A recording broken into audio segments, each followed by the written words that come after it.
Hello, this is Beth. Welcome back to my channel at PTSD Penguin. Today we're going to dive into the topic that's getting more awareness now. How PTSD and IBS are triggered together.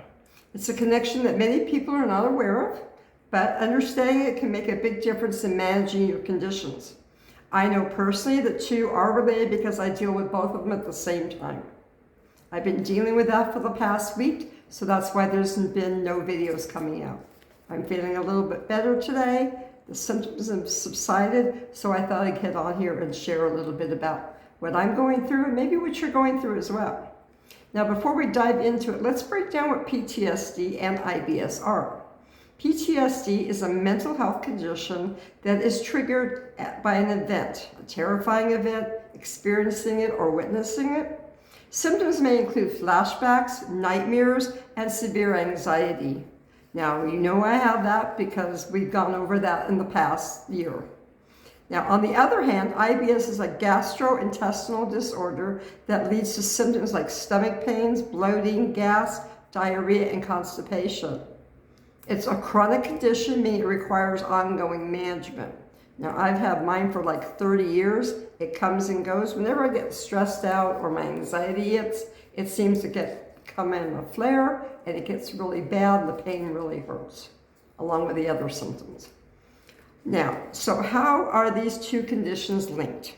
The answer lies in the gut-brain axis. This is a bidirectional communication system between our central nervous system, which includes the brain, and the nervous system, which controls our gut. When you are stressed or anxious, your brain sends signals to your gut. For someone with PTSD, these signals can be intense and frequently lead to IBS symptoms. Now, research has shown that people with PTSD are more likely to develop IBS. Yes, me. This is because PTSD keeps the body in a heightened state of stress when your body is constantly on high alert. It can disrupt your digestive system, leading to the symptoms of IBS. Essentially, the stress from PTSD can trigger or exacerbate the symptoms of IBS, which means that the PTSD makes your symptoms of IBS worse. Now, I've been under a lot of stress for the last 4 months. The last 3 weeks, my IBS has been really bad.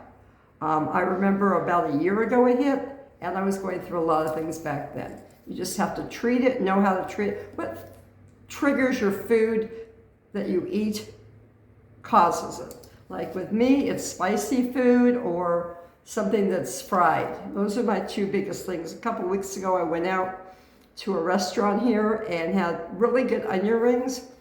I thought a couple hours later, my IBS kicked in, and it's been here ever since.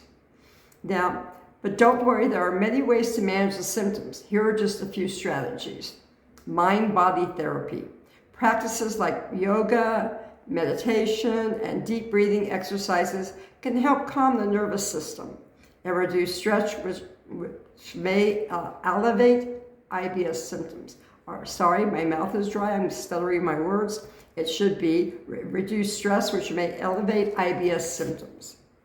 Cognitive behavioral therapy. This form of therapy is effective for both PTSD and IBS. It helps you refrain from negative thought patterns and developing coping strategies. Now with me, what I do is I try to take deep breaths. I think of places that make me happy, just relaxing, taking like an hour or whatever, just to work on me. I picture myself sitting at the beach in La Jolla, watching the waves and listening to the water. That is my happy place.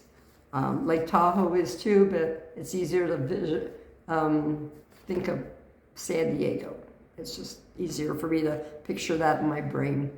Now, dietary adjustments, some people find relief by identifying and avoiding trigger foods or by following a low FODMAP diet, which is often recommended for IBS. Now with me, my diet when I'm having these episodes is normally a baked potato, toast, avocado, and cheese. Those are my go-to things that will get my IBS to calm down.